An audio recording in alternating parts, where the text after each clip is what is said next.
Hello friends and welcome to history simplified for you. आज के इस वीडियो में हम एमएचआई 102 मॉडर्न वर्ल्ड के यूनिट 9 के ऊपर डिस्कशन करने जाएंगे। तो ये यूनिट कैपिटलिज्म के ऊपर है और आइए देखते हैं इसमें क्या होता है। तो इसमें हम देखेंगे कि कैपिटलिज्म क्या है, कैसे इंडस्ट्रियलाइजेशन के साथ मिलके दुनिया को इसने बदल दिया और अलग अलग स्कॉलर्स ने इस प्रोसेस को कैसे समझा। चलिए शुरू करते हैं फिर। तो कैपिटलिज्म को एक दिन में नहीं बनाया गया था, ये एक हिस्टोरिकल प्रोसेस था और ग्रेजुअली ग्रो किया था। स्कॉलर्स इसके ओरिजिन पर अग्री नहीं करते। कुछ कहते हैं कि ट्रेड और एंटिक्विटी से कैपिटलिज्म स्टार्ट हुआ, कुछ बोलते हैं कि ये सिर्फ मॉडर्न इंडस्ट्रियल सोसाइटी का पार्ट है, लेकिन सब इस बात पर अग्री करते हैं कि प्राइवेट ओनरशिप होती है कैपिटल की और market based system labour, land और कैपिटल की अलाउंस मार्केट डिसाइड करती है और प्रोडक्शन जो यहाँ पे किया जाता है वो प्रॉफिट के लिए होता है और लोग वेजेस के लिए काम करते हैं। ओके, तो कैपिटलिज्म ग्रेजुअली फ्यूडलिज्म रिप्लेस करता है स्लो और अनइवन ट्रांसफॉर्मेशन के थ्रू। इतना क्लियर है। अब अंडरस्टैंडिंग कैपिटलिज्म पे आ जाते हैं। तो कैपिटल जो शब्द है उसका लैटिन ओरिजिन था, उसको बोलते थे कैप्यूट। कैप्यूट का मतलब होता था हेड। फिर 12 टू 13 सेंचुरी में कैपिटाल करके एक वर्ड आया जिसका मतलब होता है वेल्थ और इन्वेस्टमेंट। और 18 सेंचुरी में कैपिटल का मतलब हो गया प्रोडक्टिव टूल्स, मशीनरी वगैरह वगैरह जिनको प्रोडक्शन प्रोसेस में इन्वेस्ट किया जा सके। आज क्या आज कैपिटल का मतलब हो सकता है invested money, stocks and bonds, physical tools that generate income. तो ये सब तो कैपिटल का मतलब हो गया। अब डिफरेंट पर्सपेक्टिव्स देख लेते हैं कैपिटल का। तो नियो क्लासिकल पर्सपेक्टिव ये है कि capital is productive in itself, और मतलब अपने आप से ही जो है इनकम जनरेट कर सकता है कैपिटल। और मार्क्सिस्ट पर्सपेक्टिव ये है कैपिटल जो होता है वो कोई एक चीज़ नहीं होता बल्कि सोशल रिलेशन होता है और कैपिटलिस्ट प्रोडक्शन सिस्टम के अंदर ही एग्जिस्ट करता है सिर्फ। पॉल स्वीजी एक मार्क्सिस्ट क्रिटिक हैं, उनका कहना है कि कैपिटल सिर्फ इकलौती ऐसी चीज़ नहीं है जो कि काउंट होती है वेल्थ प्रोडक्शन में, बल्कि ह्यूमन लेबर भी उसमें इन्वेस्ट होता है। तो सभी चीज़ें मतलब capital plus human investment goes in the production of wealth. इतना क्लियर है। तो आगे व्हाट इज कैपिटलिज्म भी समझ लेते हैं। अब कैपिटलिज्म क्या है कि सिस्टम मतलब ऐसा सिस्टम जहाँ पे कैपिटल प्राइवेटली ओन्ड होता है और गुड्स प्रॉफिट के लिए बनाए जाते हैं, लेबर मार्केट एग्जिस्ट करती है, लोग अपना काम बेचते हैं उनकी मतलब सैलरी पाने के लिए, और स्लेवरी या फ्यूडलिज्म से डिफरेंट होता है ये। तो ये सभी कैपिटलिज्म के क्या है मतलब सिस्टम के जो है कंपोनेंट्स हैं।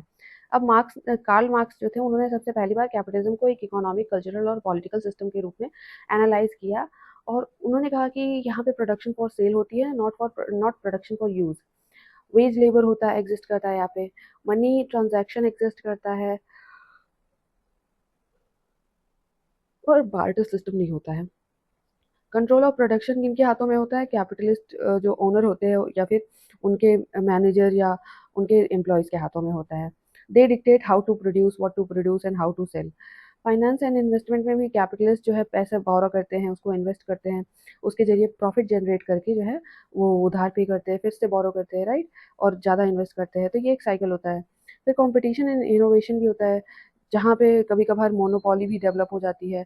ओके, तो ये सभी are the components of the capitalism. चलिए कैपिटलिस्ट इंडस्ट्रियलाइजेशन के बारे में देख लेते हैं। तो इंडस्ट्रियलाइजेशन वो फेज को कहते हैं जब कैपिटलिस्ट इकोनॉमी, मशीनरी और फैक्ट्रीज जो है कंबाइन होकर के पॉजिटिव रिजल्ट्स दे रहे हैं प्रोडक्शन के थ्रू और सेल करने के लिए जो है चीज़ें प्रोड्यूस कर पा रहे हैं।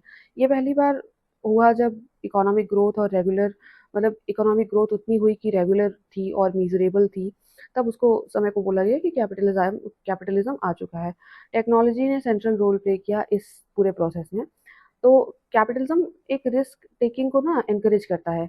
अनलाइक फ्यूडल सोसाइटी जहाँ पे चेंज से लोग डरते थे, कैपिटलिज्म में जो है रिस्क टेकिंग बिहेवियर को बढ़ावा मिलता है। तो आई गेस दिस। अब साइंस और टेक का क्या रोल है ये भी देख लेते हैं। तो 17वीं सेंचुरी में साइंटिफिक मेथड्स आए जैसे ऑब्जर्वेशन, एक्सपेरिमेंटेशन, जिसको यूज़ करके जो है लोग नए नए कंक्लूजन्स पे पहुंच रहे थे। तो they use it in every area of life, trade, medicine, astrology, maths, education, हाँ, सोशल थिंकिंग, सब चीज़ों में। तो यहाँ पे जो है कैपिटलिज्म और ट्रेड में भी अलग हो गया। 18 19 सेंचुरी में कोल की वजह से जो है वुड का यूज़ कम हो गया और कोल का यूज़ ज़्यादा हो गया। स्टीम इंजन्स डेवलप हुए, केमिकल्स, इलेक्ट्रिसिटी, सिंथेटिक मटेरियल्स का यूज़ होने लग गया, क्योंकि ये नए-नए डेवलप्ड चीज़ें थे और ये लाइक ज़्यादा बेटर रिजल्ट्स प्रोवाइड कर रहे थे in the process of production. Self taught inventors बहुत ज़्यादा थे वो उस वक़्त, और वो जो है अपनी जो भी इन्वेंशन होती थी उसको रखने के लिए नहीं इन्वेंट करते थे that look what we have invented. They used it in practical areas of life. तो इन्होंने बहुत इनोवेशंस किए और जो है सभी को सारे मशीन्स वगैरह जो भी इंजीनियरिंग डेवलप की उन्होंने वो अप्लाई करा वगैरह के अंदर। तो मार्क्स का व्यू क्या है ऑन मॉडर्न इंडस्ट्री? तो उन्होंने कहा कि पहले लोग टूल्स यूज़ करते थे लेकिन अभी मशीन्स आ गए हैं, तो मार्क्स ने जो है ये सब चेंजेस नोटिस किए और इनके बारे में उन्होंने बताया। लाइक उन्होंने कहा कि पहले मैन्युफैक्चर जो है मैनुअल लेबर से होता था, फिर मॉडर्न इंडस्ट्री जो उनके टाइम पे डेवलप हुई वो मशीन बेस्ड थी, और उनका कहना था कि जो जैसे टूल्स थे वो मशीन बन गए और सिंगल मोटिव फोर्स यानी कि स्टीम ड्रिवन जो है मशीन्स वगैरह चलने लग गई थी, जिसकी वजह से प्रोडक्शन की इफिशियंसी बढ़ गई थी और वर्कर्स जो है मशीन का यूज़ करने लग गए थे, मशीन को ऑपरेट करने लग गए थे इंस्टेड ऑफ यूजिंग टूल्स। तो जहाँ पे कई सारे वर्कर्स कई सारे टूल यूज़ करके एक काम कर रहे थे, वहाँ पे एक वर्कर एक मशीन ऑपरेट करके वही कई सारे लोगों का काम कर दे रहा था। तो ये मशीन सिस्टम जो है ऑटो मतलब बहुत सारा कॉम्प्लिकेटेड सिस्टम था, लेकिन उसको लेकर के ट्रेन्ड वर्कर की ज़रूरत रहती थी और वो लोग काम एफिशिएंटली कर पाते थे। तो इससे वर्कर्स की रिक्वायरमेंट भी कम होती थी और प्रोडक्टिविटी इससे बहुत ज़्यादा इंक्रीज हुई। लेकिन क्या हुआ कि वर्कर्स की जो है पावर कम होने लग गई और वर्कर्स की कम ज़रूरत होने लग गई, तो उनको जो है बेरोज़गारी का भी सामना करना पड़ा वहाँ पे। ओके, तो वर्कर्स का जो है थोड़ा कंट्रोल भी खत्म हो गया अपने ऊपर। डेविड लीड्स करके एक हिस्टोरियन है, उन्होंने कहा, उन्होंने थ्री कोर चेंजेस के बारे में बताया। लीड्स के मुताबिक इंडस्ट्रियल रिवॉल्यूशन में 3 बड़े चेंजेस हैं, जैसे कि पहला मशीन रिप्लेस्ड ह्यूमन स्किल, दूसरा स्टीम पावर रिप्लेस्ड मसल, तीसरा better use of raw material. उनके बाद थियोडोर होमेरो ने इनको मतलब टेक्नोलॉजिकल मॉडर्नाइजेशन को मेज़र किया और उन्होंने भी 3 चीज़ें बताई कि जैसे पेरेंट्स लाइक टेक्नोलॉजिकल आइडियाज़ के पेरेंट्स क्या थे, उनका ओरिजिन क्या था, उन्होंने ये सब एक्सप्लेन किया। फिर स्प्रेड ऑफ स्टीम इंजन को भी उन्होंने कंसिडरेशन में लिया और उसके बारे में एक्सप्लेन किया कि उससे कितना रिवॉल्यूशनाइज़ हुआ कैपिटलिज्म का प्रोसेस, और उन्होंने लेबर प्रोडक्टिविटी के बारे में भी कमेंट्री दी अपनी कि लेबर प्रोडक्टिविटी लाइक मैकेनाइजेशन से पहले कैसी थी और उसके बाद कैसी थी, फैक्ट्री से जो है उन लेबर्स का कॉन्शन कैसे बढ़ा और घटा in the whole process of capital और प्रोडक्शन। अब टेक सेंट्रिक जो व्यू है उसका क्रिटिक भी है, जिसमें मैक्सिम बर्ग ने कहा कि टेक ही सब कुछ नहीं था और उनके हिसाब से हर रीजन का अपना कॉन्टेक्स्ट होता है अलग अलग। जैसे कि यूएस ने पहली बार मशीन्स का जो आगमन था, मशीनें जब डेवलप हो रही थी यूएसए में हुई, लेकिन इंग्लैंड में ज़्यादा जल्दी उससे कंपैरिजन में इंग्लैंड में ज़्यादा जल्दी इंडस्ट्रियल रिवॉल्यूशन हुआ। तो हर अलग जगह के हिसाब से था कि ज़रूरी नहीं कि कहीं पे मशीनें हैं तो वहाँ पे कैपिटलिज्म भी पहले ग्रो करेगा, और कैपिटलिज्म की ग्रोथ के लिए उन मशीन्स का टेक्नोलॉजीज का proper use in the right place ज़रूरी था। ओके, उन्होंने ये कहा कि फ्रेंच इंडस्ट्री जो है थी उसको ब्रिटिश ब्रिटिश टेक्नोलॉजीज अडॉप्ट करने में प्रॉब्लम हुई और इसकी वजह से फ्रेंच इंडस्ट्री फ्रेंच कैपिटलिज्म भी ब्रिटिश कैपिटलिज्म से पीछे रहा। फिर मैक्सिमबर्ग का कहना है कि सिर्फ जो है प्रोग्रेसिव इंडस्ट्रीज पे फोकस करेंगे तो फिर हम नहीं देख पाएंगे कि कौन सी ऐसी इंडस्ट्रीज थी उस समय जो स्ट्रगल कर रही थी, और जो स्प्रेड ऑफ इंडस्ट्रियल चेंज था वो अनइवन था और अलग अलग जगहों पे अलग अलग कंडीशंस की वजह से उसके रिजल्ट्स वेराई। सो डिफाइनिंग इंडस्ट्रियलाइजेशन, इंडस्ट्रियलाइजेशन का मतलब अगेन मतलब मैं बता देती हूँ, जब रियल इनकम पर पर्सन कॉन्सिस्टेंटली बढ़ता रहता है, सिर्फ कैपिटल या पॉपुलेशन के ग्रोथ से कुछ नहीं होता है। रियल इनकम, लोगों की लाइफस्टाइल चॉइसेस, परचेजिंग पावर, ये सब जब बढ़ती है तब उसको कैपिटलिज्म माना जा इंडस्ट्रियलाइजेशन माना जा सकता है। तो प्रोडक्टिविटी स्टैग्नेंट हो अगर तो उसको इंडस्ट्रियलाइजेशन नहीं मान सकते। टेक्नोलॉजी अगर पुरानी यूज़ करी जा रही है तो भी उसको इंडस्ट्रियलाइजेशन नहीं मान सकते। और इंडस्ट्रियलाइजेशन के इम्पैक्ट से क्या हुआ था, अर्बनाइजेशन हुआ था, which you know very well. New consumer demand जो है क्रिएट हुई और न्यू कंज्यूमर डिमांड पैटर्न जो है क्रिएट हुए और उससे जो है मार्केट थियरी वगैरह को अच्छे से समझा जाने लग गया। बेटर लिविंग स्टैंडर्ड हो गए। तो ये सब था। थियरीज ऑफ कैपिटलिज्म में देख रहे हैं। अब हम 4 मेजर थियरीज के बारे में देखेंगे, जिसमें एडम स्मिथ की division of labour and market theory, Karl Marx का क्लास कॉन्फ्लिक्ट और social transformation theory, Franklin Mendels का प्रोटो इंडस्ट्रियलाइजेशन थियरी जो अर्ली रूरल इंडस्ट्रीज पे फोकस करता है, और इमैनुअल वारलस्टीन का वर्ल्ड सिस्टम थियरी जो कि कोर और पेरिफेरी के स्ट्रक्चर में कोरिलेशन और जो है कॉन्फ्लिक्ट्स और डिफरेंशिएशन जो है एक्सप्लेन करता है। पहला एडम स्मिथ के थियरी ऑफ कैपिटलिज्म पे चलते हैं। अब एडम स्मिथ जो थे वो एक कैपिटलिस्ट थिंकर हैं और ये फ्री मार्केट के फेवर में आर्ग्यू करते हैं। उनका जो है की आइडिया था कि वेल्थ की वजह से डिवीजन ऑफ लेबर ग्रो करता है, और उन्होंने कहा कि जैसे वर्कर्स को जो है डिवीजन ऑफ लेबर, उनको एक काम में एक वर्कर को लगाया जाएगा तो उसकी क्या है कि प्रोडक्टिविटी भी बढ़ेगी और इफिशियंसी भी बढ़ेगा, because he will become an expert in that work, specialization उसका हो जाएगा। तो इस तरह से, और उन्होंने ट्रेड और इंडिपेंडेंस के लिए जो है आर्ग्यू किया कि इसकी वजह से प्रोडक्टिविटी बढ़ती है, इकोनॉमिक ग्रोथ बढ़ती है, मार्केट्स बढ़ते हैं, कंपटीशन जो है बढ़ता है, और इन्वेस्टमेंट और री इन्वेस्टमेंट का जो है चांसेस भी बढ़ता है। तो मार्केट को फ्री होना चाहिए, इंडिपेंडेंट होना चाहिए, उसमें स्टेट का कम से कम कंट्रोल होना चाहिए। उन्होंने कॉमर्स या जो ट्रेड का सिस्टम था उसको as a path to liberty and prosperity बताया। उनका कहना था कि जब ट्रेड स्प्रेड होता है तो जिससे फ्यूडल और स्टेट कंट्रोल मतलब कमज़ोर पड़ जाता है, और वेल्थ जो है ज़्यादा मूवेबल हो जाती है, जिससे क्या है कि मर्चेंट्स को लोकल रूलर्स वगैरह के कंट्रोल में नहीं रहना पड़ता और they can invest and produce more, और जिससे ज़्यादा से ज़्यादा ट्रेड की ग्रोथ हो सके। तो उनका फोकस मेनली सिर्फ इकोनॉमिक ग्रोथ पे रहता था, वो स्टेट कंट्रोल और फ्यूडलिज्म से बिल्कुल ही हटके थे। स्मिथ का जो है इनविजिबल हैंड थियरी भी बहुत फेमस है। उनका कहना है कि अगर गवर्नमेंट मार्केट को ना रेगुलेट करे तो मार्केट ऐसी फोर्स है कि वो खुद को ही रेगुलेट कर सकती है और लोगों के कॉमन गुड के लिए काम कर सकते हैं। When people are able to compete in open market, so then they are also able to create value able system that serves their interest. इस तरह से उनकी थियरी थी। अब कार्ल मार्क्स का जो है वो कैपिटलिज्म के थोड़े से क्रिटिसिज्म करते थे। मतलब वो मार्क्सिज्म का पूरा कोर ही है कि ये थोड़ा सा एंटी कैपिटलिस्ट है। तो कार्ल मार्क्स जो है हिस्टोरिकल मोड ऑफ प्रोडक्शन को भी देख स्टडी किए हुए थे। उन्होंने new mode of capitalist mode of production को भी स्टडी किया और उन्होंने क्लास कॉन्फ्लिक्ट की थियरी को दिया। उनका कहना था कि ये जो है मॉडर्न कैपिटलिज्म की ग्रोथ है, इसकी वजह से क्या होगा कि rich will become richer and poor will become poorer and that will give birth to class conflict, जहाँ पे मतलब दोनों क्लासेस एक दूसरे को लाइक हेट करती रहेंगी। Rich will oppress the poor and poor will rebel against the rich. उसके बीच में जो है कभी कभार सिचुएशन थोड़ी फेवरेबल होने की वजह से एक मिडिल क्लास की उत्पत्ति हो सकती है, but that middle class is just there for a short time. फिर अगर ऐसे रैम्पेंट कैपिटलिज्म होता रहा तो that middle class will also get divided into the rich and the poor, the have and the have not, और फिर ये that will lead to conflict. उनका कहना था कि ये जो कैपिटलिस्ट क्लास होती थी ये मीन्स ऑफ प्रोडक्शन को कंट्रोल करती थी, ये लेबर सिस्टम या लॉ मेकिंग सिस्टम को भी कंट्रोल कर सकती थी। So they could control almost every aspect of society, and the working class people thus had very little power. Uh, they had fewer and fewer powers because of that. So these working class people will either lose their employment or will have to work for nominal wages because they don't have any other option.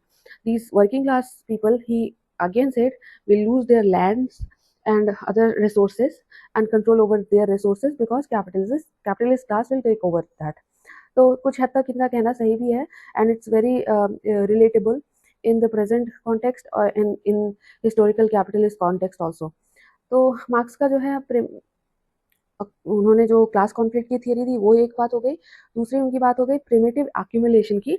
उन्होंने कहा कि जब जो है peasants को अपने land से separate कर दिया जाता है because they don't have that many opportunities on their land that they have in cities in factories, तो they will lease their land or sell it off to richer people, and richer people get control over that land and turn it into factories, housing, and other valuable resources that they can in turn sell to other citizens, be it poor or middle class, and get richer by it.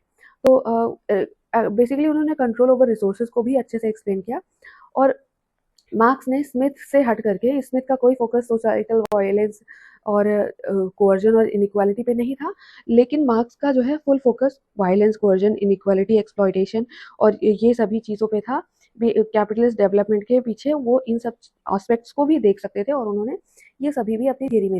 तो proto industrialisation की theory देख लेते हैं अब। तो Franklin Mendel's ने जो है 1969 में 18th सेंचुरी के टाइम पे जो फ्लैंडर्स में इंडस्ट्रियल ग्रोथ हो रही थी उस चीज़ को स्टडी किया और उन्होंने अपनी प्रोटो इंडस्ट्रियलाइजेशन थियरी डेवलप करी। उनका कहना है कि फुल इंडस्ट्रियलाइजेशन से पहले क्या होता है कि रूरल हाउसहोल्ड जो है फार्मिंग करते हैं और टेक्सटाइल वर्क करते हैं, बस दैट्स इट। फिर एंटरप्रेन्योर्स मार्केट में आते हैं और उनका जो है अ, वो प्रोडक्शन करते हैं, फैक्ट्रीज वगैरह लगाते हैं, तो उनको चीप लेबर की ज़रूरत होती है और ये रूरल हाउस होल्ड से जो है वर्कर्स निकल के चले जाते हैं फैक्ट्री में काम करने। वो एक्स्ट्रा इनकम पाने के लिए फैक्ट्री में काम करते हैं और कैपिटलिज्म को जो है ग्रो करने में हेल्प करते हैं। उनका ऐसा कहना था। बेसिकली प्रोटो इंडस्ट्रियलाइजेशन जो थियरी है उसका इम्पैक्ट ऐसा है कि लेबर सप्लाई जो है वो हाउस होल्ड इंडस्ट्री से निकल कर आती है और रूरल रूरल पॉपुलेशन जो है लेबर सप्लाई के लिए रिस्पॉन्सिबल होता है और फैक्ट्री लेबर जो है उससे वहाँ से आते हैं। फिर कैपिटल के बारे में उनका ऐसा कहना है कि मर्चेंट्स और लैंड ओनर्स जो है पैसा जो है बोरो करके या इकट्ठा करके मशीन्स और फैक्ट्रीज में इन्वेस्ट करते हैं। इनोवेशंस यानी कि ट्रायल एंड एरर मेथड से जो है टेक्निकल नॉलेज को बढ़ाया जाता है और उसका एप्लीकेशन भी बढ़ाया जाता है। और कैपिटलिज्म की वजह से अर्बनाइजेशन भी होती है जिससे कि shift towards workshop and factory जो है एरियाज होता है from rural areas. Food security को इंश्योर करना भी एक क्रूशल फैक्टर है इन प्रोटो इंडस्ट्रियलाइजेशन। तो कमर्शियल एग्रीकल्चर की हेल्प से जो है जो फूड प्रोडक्शन है उसमें भी थोड़ा इनोवेशन लाया जाता है so that food security is insured so that people can work in factories. अब इमैनुअल वालरस्टीन ने जो है वर्ल्ड सिस्टम थियरी जो दी है उसके बारे में देख लेते हैं।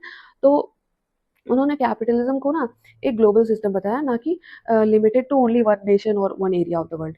उन्होंने कहा कि कैपिटलिज्म क्या हुआ कि एग्रीकल्चरल कैपिटलिज्म से शुरू हुआ, ना कि इंडस्ट्रियल कैपिटलिज्म से। तो उनका आर्ग्यूमेंट ऐसा था कि एग्रीकल्चरल प्रोड्यूस को जब इधर उधर सेल किया जाने लग गया, हैंडीक्राफ्ट और वगैरह की वजह से जब ट्रेड सिस्टम प्रॉपरली इस्टेब्लिश हो गया, तब उसके बाद जो है थोड़ा बहुत इनोवेशंस और टेक्नोलॉजी और साइंस की वजह से there came a shift in production और that led to growth of capitalism.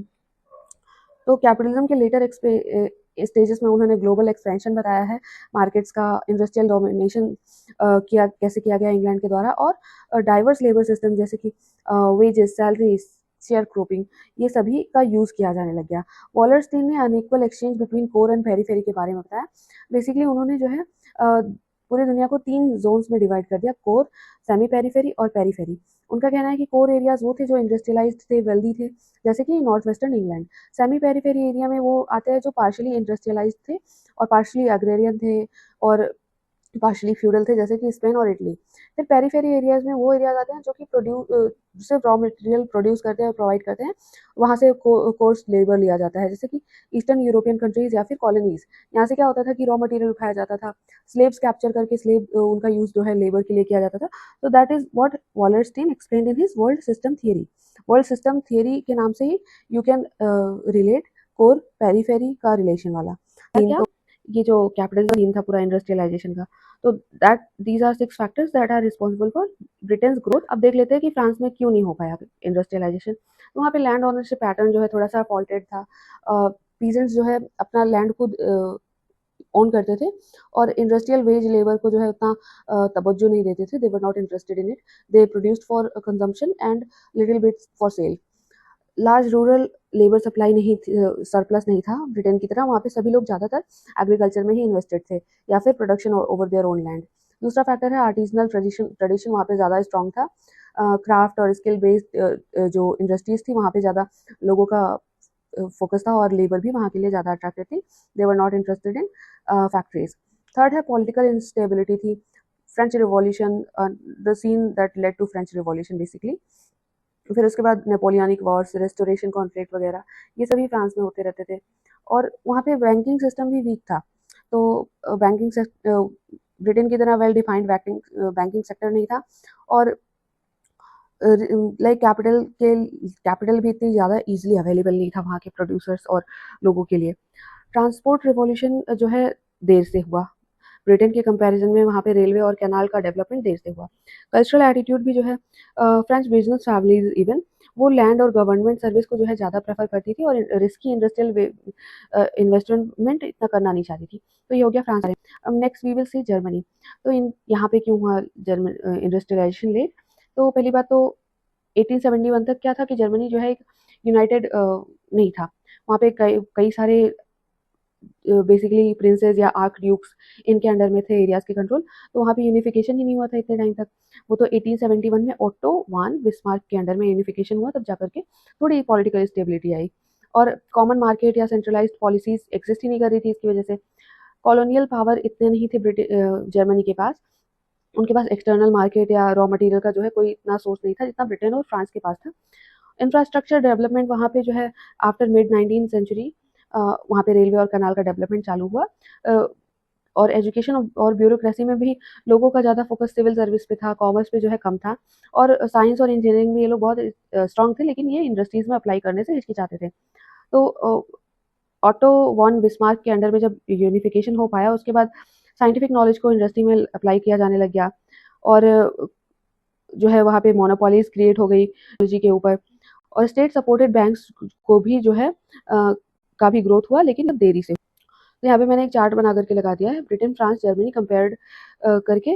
और उसके बाद यहाँ पे फर्स्ट इंडस्ट्रियलाइजेशन कैसे किस टाइम पे चालू हुआ, लेबर सोर्स क्या था, टेक इनोवेशन वहाँ पे कैसे थे, रोल ऑफ स्टेट था या नहीं था, कॉलोनियल एक्सेस था या नहीं था, और क्रेडिट सिस्टम वहाँ पे कैसे डेवलप हुआ। तो you can have a look at it और this will make things easier to understand for you. तो मर्चेंट और ट्रेडर्स होते थे, फॉर्मर आर्टिजन्स होते थे, वो converted to entrepreneurs. Land owners होते थे जो अपने जो है लैंड पावर को जो है एग्रीकल्चरल या इंडस्ट्रियल पावर में तब्दील कर देते थे। फॉरेन कैपिटलिस्ट होते थे जो कि from one place they invested in different country और तो ये है। अब राइज ऑफ बोर्जोइजी क्लास देख लेते हैं। तो बोर्जोइसी क्लास वही ज़्यादातर वेल एजुकेटेड लोग रहते थे। ये hard working, rational thinking, disciplined और रिस्पेक्टेबल लोग थे और इन एजुकेशन को जो है बहुत वैल्यू करते थे। लेकिन यहाँ पे जेंडर रोल्स था, न्यूक्लियर फैमिली स्ट्रक्चर था, तो they were different from the entrepreneur class. और ये ज़्यादातर इनका फोकस जो है एरिस्टोक्रेसी और स्टेट के सिस्टम। ओके, अब कैपिटलिज्म का कैपिटलिस्ट इंडस्ट्रियलाइजेशन का कल्चरल इम्पैक्ट देख लेते हैं। तो कैपिटलिज्म ने सिर्फ इकोनॉमी और सोसाइटी पे ही चेंज नहीं किया, वो उसकी वजह से सिटीज़ ग्रो हुए, अर्बनाइजेशन बढ़ी और एजुकेशन सिस्टम में भी रिवॉल्यूशन आई, क्योंकि वर्कर्स को क्या चाहिए था कि उनको एजुकेशन चाहिए थे to understand the technology they were handling. ठीक है, पॉलिटिकल इंस्टीट्यूशंस का जो है गठन हुआ, लेबर यूनियंस का गठन हुआ, people got to know about their rights or they became very affected, very aware about that. Okay, literacy, mass media, consumerism, उससे क्या हुआ कि लोगों की परचेजिंग पावर बढ़ी, तो उनके जो है डिमांड भी बढ़े, जिसकी वजह से सप्लाई करने के लिए प्रोडक्शन भी बढ़ा। और न्यू पॉलिटिकल आइडियोलॉजीज फॉर्म हो रही थी और फैक्शंस बना रहे थे अपने, लिबरलिज्म, सोशलिज्म। तो ये सभी जो है पॉलिटिकल आइडियोलॉजीज भी कैपिटलिज्म की वजह से ग्रो कर पाई। अब कल्चर में क्या होता था, प्रोग्रेस और साइंस में जो है लोगों ने बिलीव करना चालू कर दिया। इंडिविजुअलिज्म और इंडिविजुअलिज्म को भी एक तरह से पुश मिला। People were able to see themselves as their own independent personality, uh, separate from their caste, creed, religion or place where they came from। हाँ, मूवमेंट्स हुए, वुमेन्स राइट्स और वर्कर राइट्स के लिए, डेमोक्रेसी की demand हुई। तो बहुत सारे कल्चरल इम्पैक्ट हैं कैपिटलिज्म के या इंडस्ट्रियलाइजेशन के। आंसर लिखते वक्त आप अपने मन से ही, अगर आपको अच्छा अंडरस्टैंड हो गया है टॉपिक, तो बहुत कुछ बना के लिख सकते हैं। चलिए समरी देख लेते हैं क्विकली। तो कैपिटलिस्ट इंडस्ट्रियलाइजेशन जो है स्लो था, अनइवन था, लेकिन ये एक बहुत ही पावरफुल चेंज था जो कि मतलब अच्छी ही दिशा में हो रहा था। अब इसमें क्या है कि ब्रिटेन ने जो है बाकी कंट्रीज को पछाड़ दिया और सबसे ज़्यादा ग्रो कैपिटलिस्ट के फील्ड में ब्रिटेन किया। क्यों? क्योंकि उसके पास रिसोर्स अवेलेबिलिटी थी, पॉलिटिकल स्ट्रक्चर उसका मजबूत और सेफ था, सिक्योर था, कल्चरल वैल्यूज़ वहाँ पे ज़्यादा जो है थी, और कॉलोनियल नेटवर्क उनका बहुत स्ट्रॉन्ग था। स्मिथ, कार्ल्स और वॉलरस्टीन, इन सब की हमने थियरीज को अच्छे से देखा इस चैप्टर में। और फिर कैपिटलिज्म का जो है उसकी वजह से क्या चेंजेस हुए सोसाइटी में, वो भी हमने देखा। तो global inequalities, industrial power, economic thinking, ये सभी जो आज के टाइम में एग्जिस्ट कर रही है, वो जो कैपिटलिज्म का प्रोसेस था वहाँ से ग्रो करते हुए, इवॉल्व करते हुए आई है। तो this was it for the video. अगर आपको ये एक्सप्लेनेशन पसंद आई हो तो वीडियो को लाइक ज़रूर करना और शेयर करना, कमेंट करना। आपके हिसाब से आज का कैपिटलिज्म कैसा, मतलब कौन सा शेप ले रहा है? ये एक्सप्लॉयटेटिव हो रहा है, ओवर कैपिटलिस्ट हो रहा है, क्या लगता है आपको? कमेंट में थोड़ा सा इन सब क्वेश्चंस के भी जवाब दिया करो। लाइक शेयर सब्सक्राइब करो, शेयर भी करो लोगों के साथ, ताकि लोगों को भी पता चले इस चैनल के बारे में और they can benefit from it. और लाइक कर दोगे तो फ्री का काम है, मुझे मोटिवेशन मिलेगी। That's it. Thank you for watching.